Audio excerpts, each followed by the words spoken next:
Assalamualaikum warahmatullahi wabarakatuh. Perkenalkan, saya Umi Fatmawati. Saya dari kelas 12 PPLG 2. Di sini saya akan membahas tentang perancangan sistem flowchart perpustakaan. Nah, proses ini dimulai dari start, lalu pengguna melihat aplikasi perpustakaan.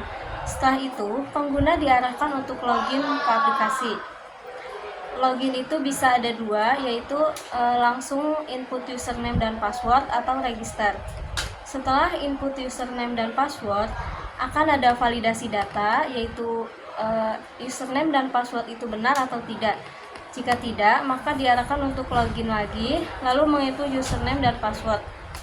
Jika tidak mempunyai akun, maka register terlebih dahulu. Register yaitu menginput nama, kelas, username, password, alamat, dan jenis kelamin.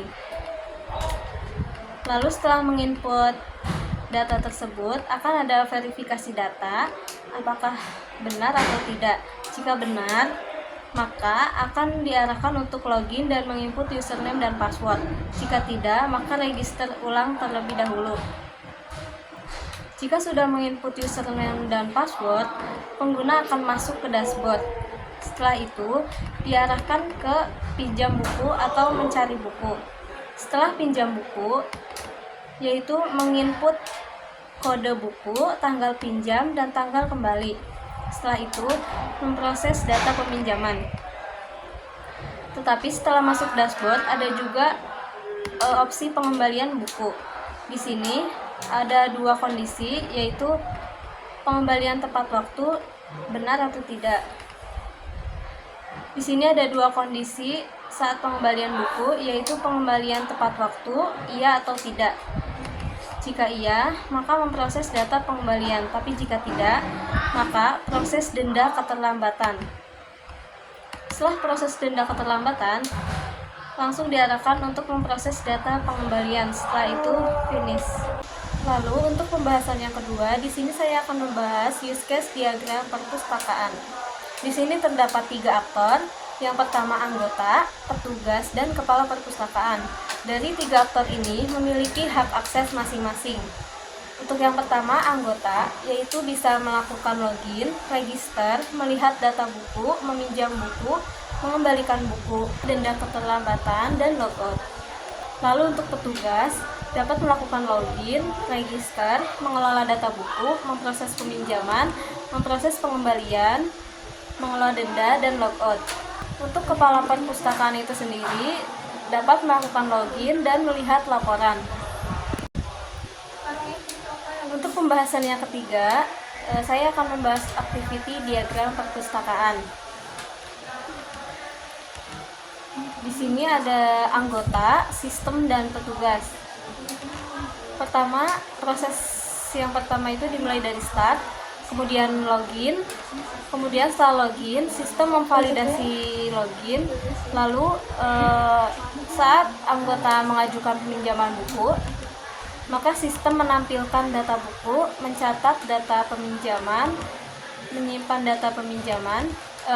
Saat sistem mencatat data peminjaman, petugas melakukan proses peminjaman buku.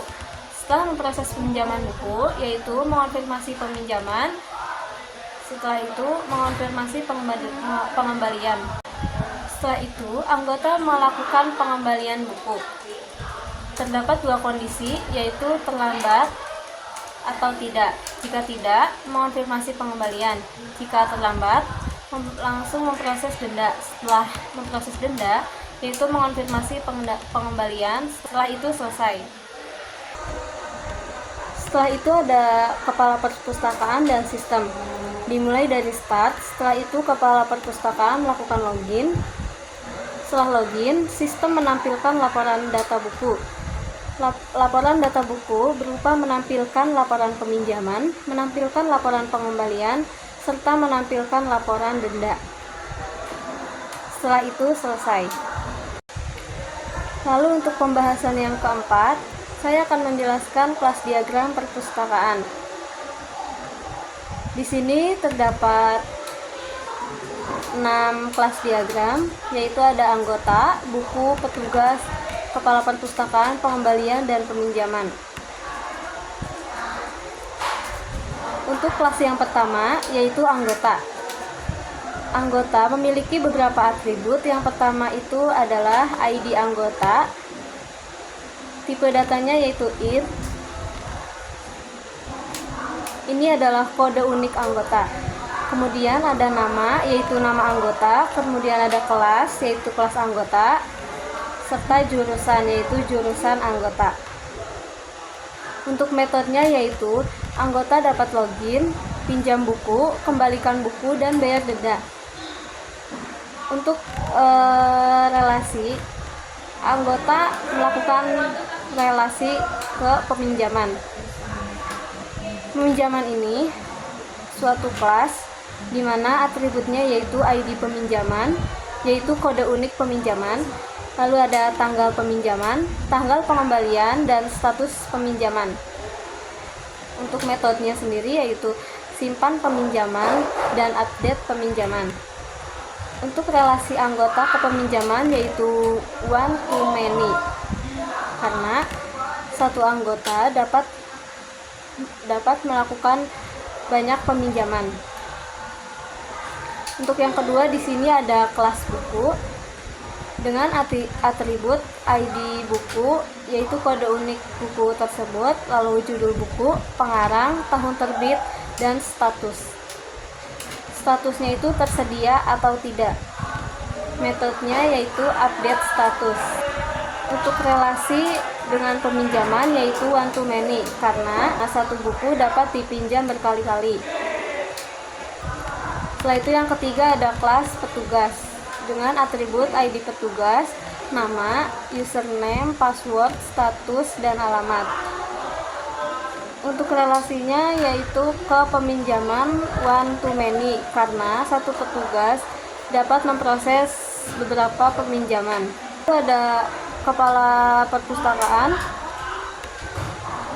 Di sini atributnya ada ID kepala, nama, username, dan password. Untuk metode kepala perpustakaan ada lihat laporan dan lihat laporan denda. Untuk relasi kepala perpustakaan yaitu dari petugas ke kepala perpustakaan, relasinya adalah one to many. Lalu ada kelas pengembalian. Di sini atributnya ada ID pengembalian, tanggal pengembalian, terlambat, dan status kembali. Metodenya yaitu proses pengembalian dan hitung terlambat. Untuk relasinya ada pengembalian ke petugas yaitu many to one, karena satu petugas dapat memproses banyak pengembalian buku. Lalu peminjaman ke pengembalian, relasinya one to one. Mungkin itu saja yang dapat saya sampaikan. Mohon maaf bila ada salah kata. Wabillahi taufiq wal hidayah. Wassalamualaikum warahmatullahi wabarakatuh.